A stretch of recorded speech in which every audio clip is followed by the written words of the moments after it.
I am a little bit stressed right now though, because the dealership that I'm picking up the motorhome from closes at 6 o'clock. And right now, according to my GPS, it's saying I will be there at 5:43. So that only gives me a 17-minute buffer, and I am currently sitting in traffic. So I didn't get a lot of opportunities to play really at all. And then I went to Valley Forge Military Academy's football camp that year. My grandfather ended up signing me up. He was the one who was always in my corner every single game, every single practice. You know, it didn't matter. Him and my grandmother were showing up. And so, you know, that summer he was like, I want you to go see whether you can do this or not, whether you're good or not, because you deserve to know it for yourself. I refuse to say, you know, it's too tough for me, because when it's too, like Marv Levy said, when it's too tough for them, it's just right for us. When it's too tough for me, it's just right for me. Good morning. I am in Connecticut right now, and this is my first time ever being in Connecticut. So I'm kind of excited because it's another state on my list of states that I haven't been to before. I am about 2.5 hours away from my drop-off location in Massachusetts.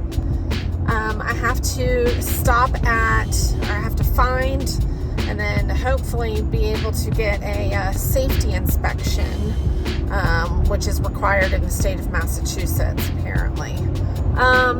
But yeah, so hopefully I can get this inspection done pretty easily, because I need to drop off this truck. Then I need to go pick up my rental car and then drive to Pennsylvania, which is where I'm picking up a motorhome. So wish me luck.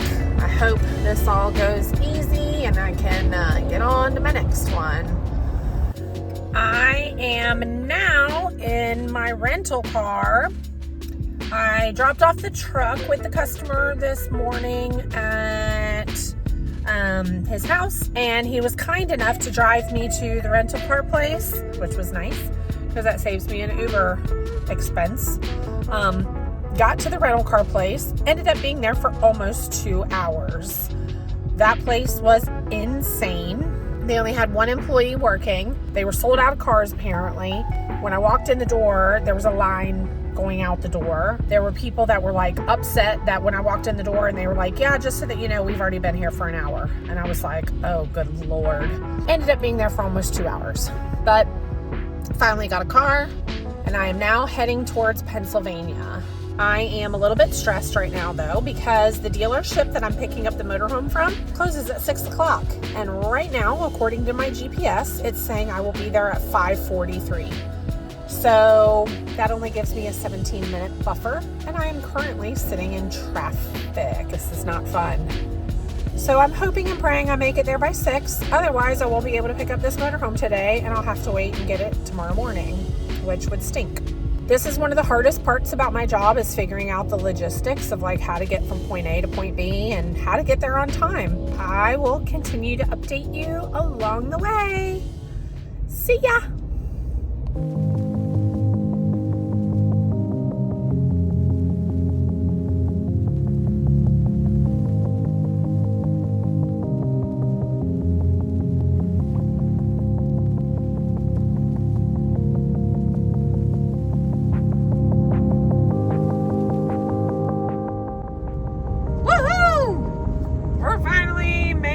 Some progress.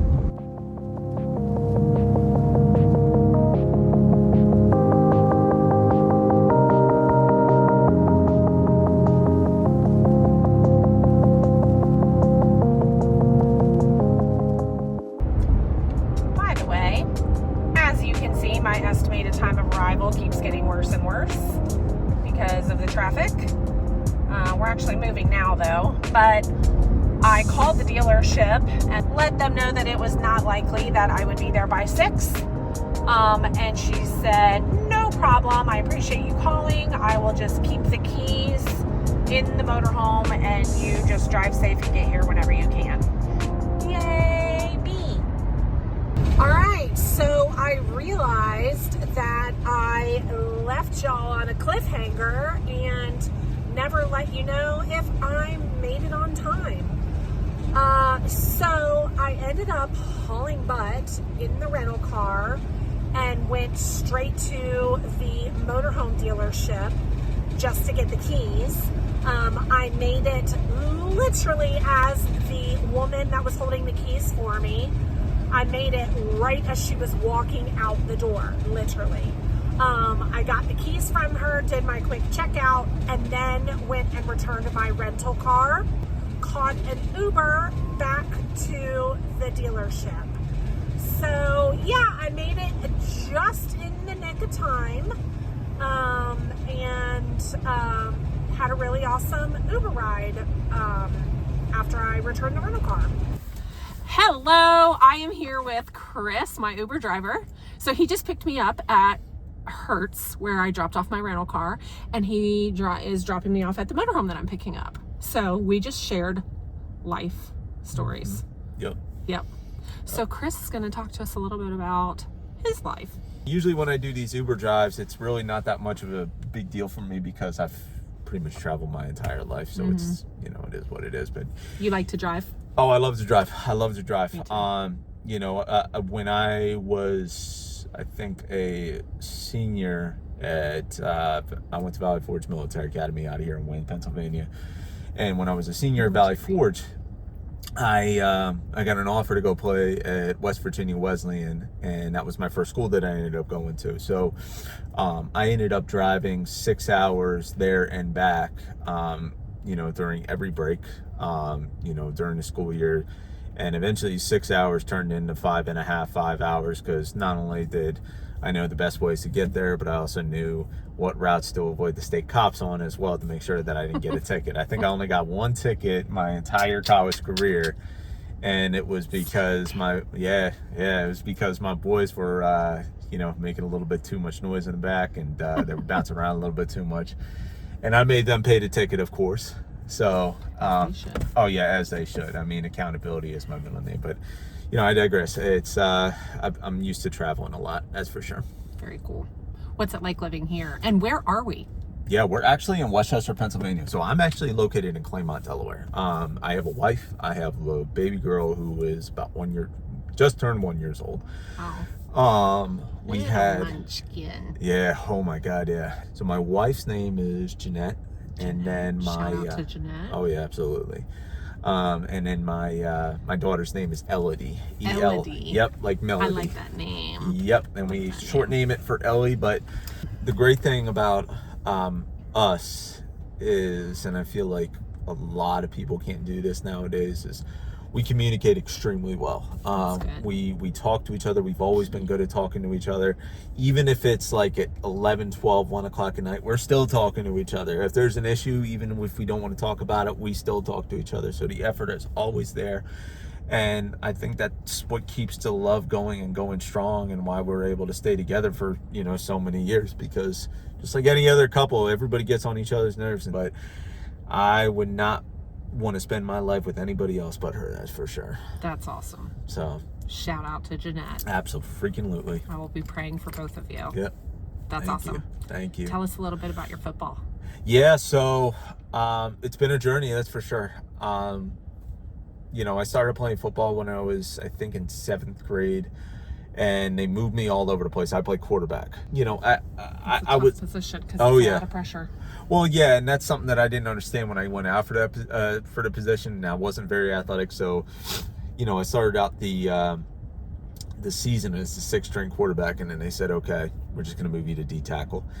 So they did that for about 2 years, and they let me play quarterback, but I went to a run-first school, so I didn't get a lot of opportunities to play really at all. And then I went to Valley Forge Military Academy's football camp that year. My grandfather ended up signing me up. He was the one who was always in my corner every single game, every single practice. It didn't matter. Him and my grandmother were showing up. And so, that summer he was like, I want you to go see whether you can do this or not, whether you're good or not, because you deserve to know it for yourself. Mm-hmm. I ended up going to Valley Forge's camp on that summer, and it was like 2 or 3 other quarterbacks that were there. And the head coach of the school, his name was Glenn Foley, he was the guy who was running the camp. And after 3 days, he offered me a scholarship. And so I ended up going there. I was it was a post-grad program. So, it was basically 13th graders coming in. They play one season, and then that pretty much gets them propelled to the next level for any colleges that they're looking at, essentially. Gotcha. And so I was on JV, but I was kind of like pseudo varsity, starting varsity quarterback at that point. We went 8-0 that year. And I have a prep national championship ring from Valley Forge Military Academy as well. Cool. So, let me see. Yep. So that's a knocker. You yeah. can knock somebody out with that. Oh yeah, absolutely. Absolutely. Holy crap. That thing's massive. Yeah, be careful with that one. Shoot your eye out, kid. I love that movie. Yeah. I love that movie. Yep. That's awesome. But no, so fast forward to semi-pro. What yeah. you're doing now. Well, college was a little bit of kind of a seesaw for me, not to go into too much detail, but didn't really get much of an opportunity to go play in college at all. I did, but I was really not on. I mean, I didn't get much of an opportunity to actually play. I was always behind the scholarship guys and whatnot, so I had to work for everything. And then ran into some family issues back and forth, and I was in between schools. So when I got out of college, I wasn't the blue chip recruit coming out. I was not even slated to be in the draft because I went to a small school, number one, and number two, I wasn't playing at all. So I had to go down the semi-pro route to do that. So I went to workouts, I went to tryouts. Actually, my first tryout that I went to, I got picked up by the Lehigh Valley Steelhawks. And then about a month later, I went to the NFL Regional Combine, which was actually the last NFL Regional Combine around that year. And probably a minute after the workout, I got a call from my agent and said, you need to be down in Lehigh Valley tomorrow for Lehigh Valley Steelhawks training camp. So my body was cooked, and I ended up doing really well there. I probably would have made the team if not for Warren Smith and his name was Ray Wagner being the quarterbacks there. They were veteran quarterbacks at that point in the arena game. And so I needed to go down to Reading, which was a semi-pro / pro team, if you will. It was really a feeder team for Lehigh Valley Steelhawks to prove myself. So went down there. I was putting time with the guy. We were literally 1 and 2 in statistics of the league for the first 3 games. And then third game of the season, I tore my ACL. So went through rehab, bounced back. Thank God, and shout out to my trainer and my mentor, Johnny Carlisle, who was really in my corner every step of the way. Really just an amazing mentor and amazing person. So he brought me back. He was there for me when I woke up from my surgery, and he was there the day that I got medically released, and he was there for my first game as well. So, he was there every step of the way. He got me back, and I ended up actually being faster than I was. We ended up training that summer, and I got my 40 down from a 5.2 to a 4.7. So, made steps along the way. And then, I was bouncing back and forth between some semi-pro teams and whatnot. And then I ended up, going to a tryout for the New Jersey flight in 2019. Is that an indoor team? That was an indoor team. Okay. So I got some outdoor film, and then I got some indoor film. I ended up doing really well at that tryout, but then COVID ended up shutting everything down, so we had to miss a season because of that. So I used 2020 just to train myself. Went through some life changes. I ended up meeting my wife. And then when I met my wife, literally every single avenue, every single door started opening up because I started to get that support. So then I went to... You surround yourself with the right people. Yep. It makes all the difference. Exactly. And then all of a sudden I went to camp with the New Jersey flight. And then I also competed again against Warren. And then another guy who ended up being a great mentor for me, Danny Southwick, who is still playing to this day at 43 years old, and he's probably not going to stop playing until he's 50, and that's probably going to be my life as well, because I love playing and I'm not going to stop playing. And I ended up making the team. And if it wasn't for my wife really being there and providing that support system, I wouldn't be able to do that. So, I made it through the season. I was the backup, so I didn't really get much of a chance to play. So I had to go down the semi-pro route again. But I had to work for my spot. because we had another guy that was pretty good on that team who was more of the running quarterback and I was the throwing quarterback. So that year I learned a hell of a lot more about being a great teammate than being a great player. And then when I became a great teammate and a great leader and learned how to be a great leader by just being one of the guys. You have to be a QB. Yeah. I mean, when I really learned that, that's when I started to recognize, okay, this is what I can do. This is how I can achieve as a player if I can just be one of the guys. And then when I became that, when I was taking my big guys out to, breakfast and then, footing the bill for like $250, $300 and getting yelled at by my wife, who was my fiance at that point, for the credit card bill. It made everything worthwhile because as soon as you get in the game, those big guys up front are saying, we're going to die for this guy up here because this guy cares about us and this guy knows us and this guy listens to us. And so I ended up being number one statistically in the league that we were playing that year.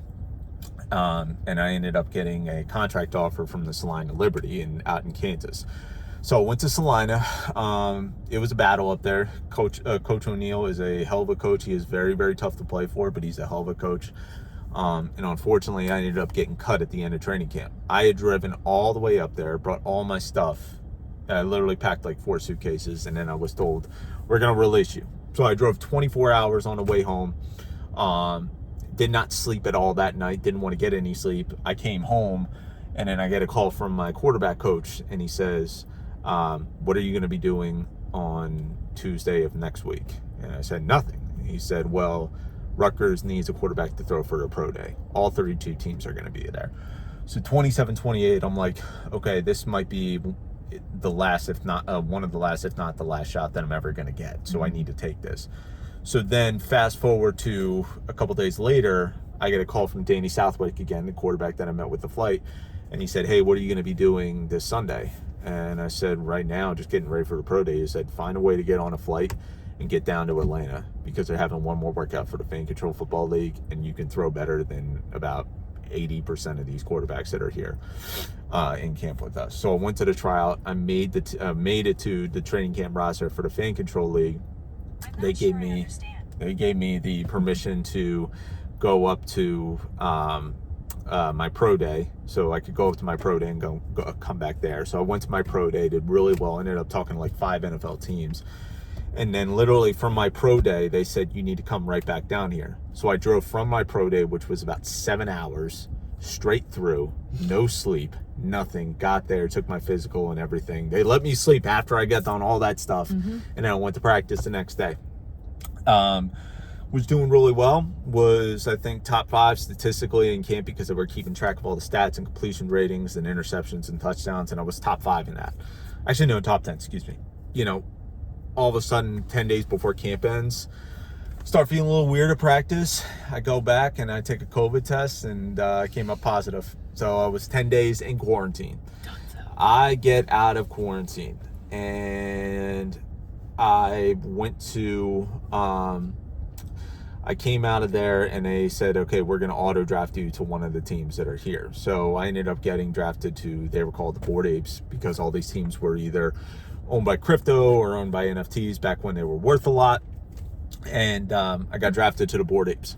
So then fast forward to, a little bit later from there, I get drafted to another team the next week because the Bored Apes didn't attain the rights to keep me because I was backup. And I ended up getting not drafted by anybody that week. I was auto-slated for a team called the Zappers in case one of the quarterbacks went down. And so I literally stood out of the stadium, outside the field because you could stand like on kind of the boards, almost like you could any arena football league team. And I held out a sign just basically saying wanting an opportunity, and then I listed all my accolades on there. NBCLX as well as Twitch TV filmed our games as well as Peacock. So I ended up, let's see, after that I went to the locker room, and this league was had a lot of celebrities in it. They had Terrell Owens in it. They had Johnny Manziel in it. So Johnny Manziel comes in. He goes into the locker room, and he's getting all this publicity. He's cameras all around him. So I'm, of course, thinking at this time, this guy's a cam. So anyway, excuse me if this is to kids. My bad. So anyway, this guy's a jerk. So anyway, so I'm like, okay, instead of being the jerk back, I'm going to go and talk to him. So we were talking for a while. Nicest guy I've ever met in my life, like one of the coolest guys I've ever met in my life. And we were throwing around pregame, and he said, so are you going to be the starter today? I said, no. He's like, who's going to be? And I pointed to the starter. He was like, all right, hold on. So he goes into the coach's office and basically tells him, look, I'm not going to play much, so give him an opportunity. So Sean Leoto, who was the coach over there, and I have so much respect for Sean and his brother, for giving me the opportunities over there. They said, Chris, get suited up. We're stitching your jersey right now. So they were literally stitching my jersey 5 minutes before the game. I got warmed up, and I ended up going in at the end of the game, and I played terribly. I threw a in route to T.O., and ball wasn't anywhere near him. I threw a pick six, and I threw a pick six the very next play. So the very next week, I thought I was going to get cut. And I remember talking to the director of player personnel, and I thought that I was going to at that point. I thought I was going home. I even told my wife, babe, I might be coming home this week. So she was expecting me to come home. And so, they said, no, we put you in a really tough spot, so we're going to make sure that we put you in a better spot. Even that week, the defense that was with us that week said, we put 12 in a bad spot. We know that. We don't blame him at all for that game. He's going to be a hell of a player when you give him another opportunity. So that next week I became a fan favorite, and I got drafted to the Glacier Boys in the last round, the 5th round of that week. And I was the backup, so I embraced the backup role. So my job was to get our starter, Devlin Isidore, ready, and I did that to the best of my ability. He did okay the week that I got there, the first week, and then the second week he unfortunately tore his ACL. So I came in with 38 left to go in the game. We were down 28-6, and I almost led the greatest comeback in FCF history. We came back and we lost, I think, only about 6 or 8 points. And it was on just a miscommunication between me and the other receiver, but that pretty much kicked things off for me for the rest of the season. Very next week, I kind of took the FCF by storm. We were the primetime game of the very next week, so we ended up winning that game like 34-16, I think. And then I ended up going 2-1, 3-1 as a starter after that. For the rest of the season, and that opened up plenty of opportunities to get workouts for the XFL, the CFL, the USFL, the NFL, as well as the new UFL right now. I'm going so many FLs. Yeah, I know. There's a lot of football leagues, but I got so many. The point of the story is I got a lot of pro opportunities from just being persistent and not giving up on my dream. I was about to ask you. So, what's your one piece of advice? Just stay persistent. Yep. Don't be afraid to take chances, no matter what people say or what people feel about the situation, because you can get out of it, and you can do what you love to do and still be a successful person outside of your sport as well. Right now, I am a sales development representative of Smart RIA. And that doesn't just apply to sports. Exactly. It applies to life. Exactly. It applies to your job. Exactly. It applies Exactly. to your family, your friends, Exactly. your church, your Yep. everything. Yep. And I'm becoming a sales lead with my company right now. I'm a successful freelance personal trainer, and then I do Uber as well, and then that pretty much takes care of my family. And that's how we met. And I put my family in a much better spot in life too because of that, and I take a lot of pride in that because I refuse to quit. I refuse to say, it's too tough for me, because when it's too, like Marv Levy said, when it's too tough for them, it's just right for us. When it's too tough for me, it's just right for me. So for me, I will keep going until God tells me that I can't anymore, because I will never say that I can't anymore. Life will never be able to tell me that I can't anymore. If I know that I can do it and I'm content with it and my heart's in it, I will keep doing it at all costs, no matter what, whether it's playing football or just battling through life.